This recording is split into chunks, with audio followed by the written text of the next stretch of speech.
Incwadi yakaZefaniya isahluko sesithathu iyafundeka.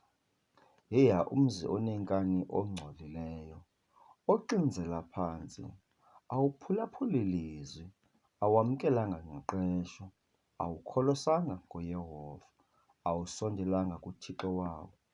Abathatheli bawo phakathi kwawo baziingonyama ezibharhulayo, abagwebi bawo baziingcuka zangokuhlwa, ezingabeki nto ukuze ziyigunuze kwakusa. Abaprofeti bawo bayaxhaphazela ngamadoda angenezayo, ababingeleli bawo bayayihlambela ingcwele. Bagonyamela umyalelo, uYehova ulilungisa esazulwini sawo. Akenzi ngobugqwetha, imiso ngemiso, ukumisa emhlotsheni okusesikeni kwakhe. Angasileli ke yena onobugqwetha akakwazi ukudana. Ndizinqamle iintlanga, ndichithakele iingxo zezindlu zazo, ndizonakalise izitrato zazo, ukuba kungabikho odlula ngazo.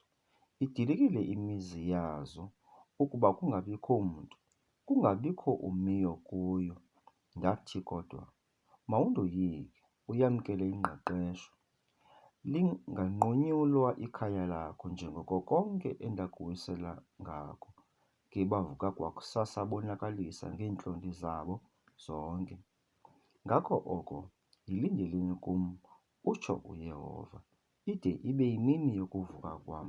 Ndithembe, ngokuba kulunge kum ukuhlanganisa iintlanga, ndibuthe izikumkani ukuze ndiyiphalaze ingqondo yam phezu kwazo. Konke ukuvutha komsindo wam, kuba liya kutshiswa ngumlilo wekhwele lam lonke ihlabathi.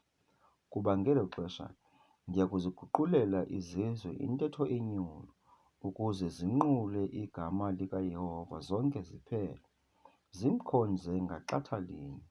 Ndiya kuthabathela phesheya kwemilambo yakwaKhushi, zibazise abandithandayo.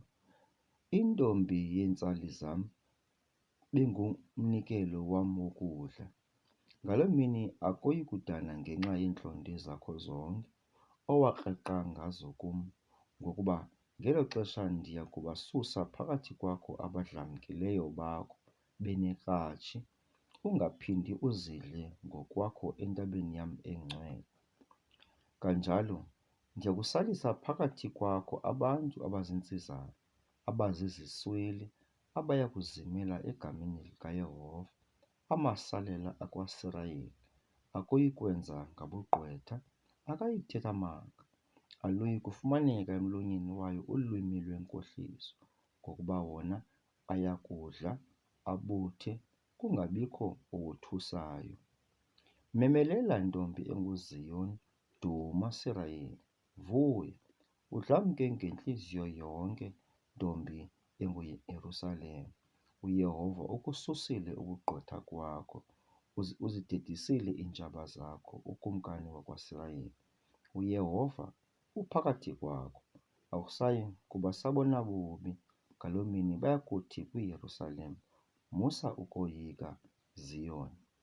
Mazingawi izandla zakho. UYehova uThixo wakho ungaphakathi kwakho, ligorha elisindisayo. Unemihlali ngawe, unovuyo, uthe cwaka eluthandweni lakho. Gcoba ngawe, umemelele. Ndiyakuhlanganisa abalilela umthendeleko, bangabakuni ungcikivo ibaphethe. Uyabona, ndiya kubenza ngendawo bonke abacinezeli bakho ngelo xesha. Ndiyisindise into eqhwalelayo, ndiyihlanganise into egxothiweyo. Ndibenze indumiso negama emazweni onke abahlanganiselwa kuwo. Ngelo xesha ndiya kunizisa, ndinibuthe ngexesha elililo, ngokuba ndiya kunenza nibe negama, nidunyiswe phakathi kwezizwe zonke zehlabathi. Ekukubuyeni kwam, ukuthinjwa kwenu phambi kwamehlo enu, utsho uYehova.